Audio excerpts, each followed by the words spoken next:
গুরুদেব আশীর্বাদ দিয়েছে সুদামা, তোমাদেরকে আশীর্বাদ দিলে আমার সকল বিদ্যায় তোমরা পারদর্শী। কৃষ্ণ মনে মনে ভাবছে সুদামা, গুরু কৃপা তুমি পেয়েছো, কিন্তু সুদামা এবার আমি তোমাকে পরীক্ষা করবো, দেখি তুমি কত বড় ভক্ত। কৃষ্ণ বলি আপন মনে মনে বাঁশি বাজাচ্ছে।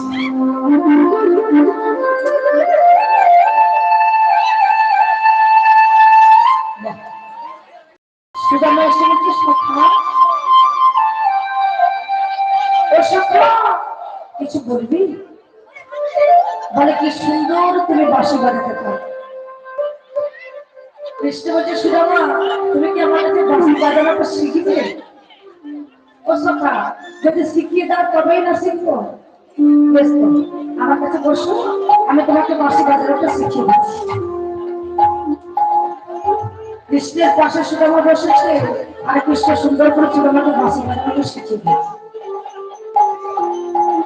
সেখানে পরে কৃষ্ণ বলছে ও সুদামা কিছু বলবো?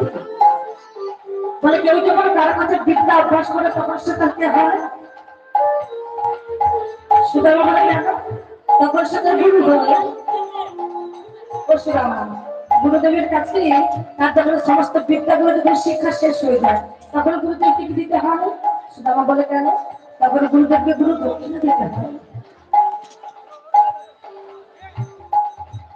যেই বলছেন গুরু দক্ষিণা কৃষ্ণ সঙ্গে সঙ্গে করতে বলছে তাহলে সুদামা বলছে সখা আমি শুনেছি তুমি রাজার ছিলে, কিন্তু আমি যে দিন দুঃখিনী অভাগিনী মায়ের সন্তান, আমার কিবাই আছে কিবাই আমি তোমার কাছে দেব। ও সুদামা গুরু মাতা তোমায় এত ভালোবাসে। হ্যাঁ বাসেই তো।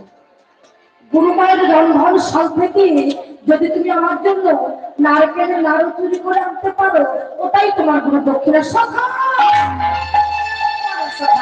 আমি সৎ, আমি নিষ্ঠবান, আমি ব্রাহ্মণ সন্তান, আমি জীবনে কোনোদিনও কোনো কিছু জিনিস চুরি করিনি। তাছাড়া মা যদি জানতে পারে। কৃষ্ণ বলছে সুদামা মা জানবে কি করে? তুমি যখন রন্ধনশালে প্রবেশ করবে আমি তো দরজায় দাঁড়িয়ে দাঁড়িয়ে পাহারা দেব। সুদামা বলে বেশ, আমি তো জীবনে চুরি করতে যাইনি, চুরি করিনি, তুমি যখন বলছো তোমার জন্যই যাচ্ছি, তবে দেখো সকাল দরজাটা কিন্তু পাহারাটা দিয়ে। সুদামা যেই রন্ধনশালে প্রবেশ করে নারুর ভাণ্ডের মধ্যে নিজে হস্ত রাখলেন, কৃষ্ণ যে দিকে দরজায় পাহারা দিচ্ছিলেন ওখানে ছুটতে ছুটতে গুরু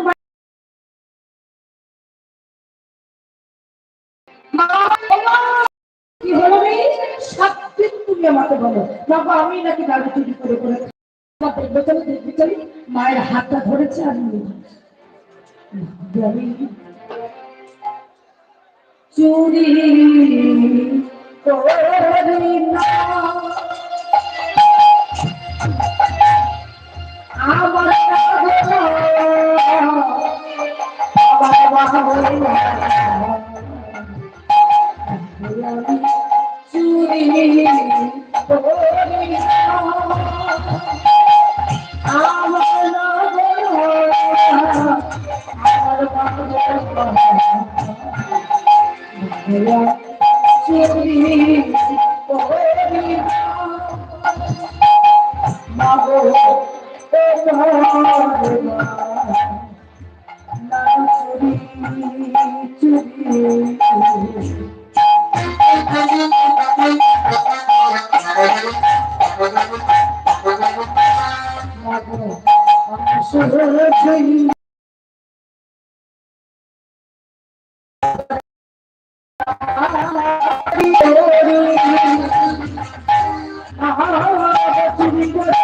চুরি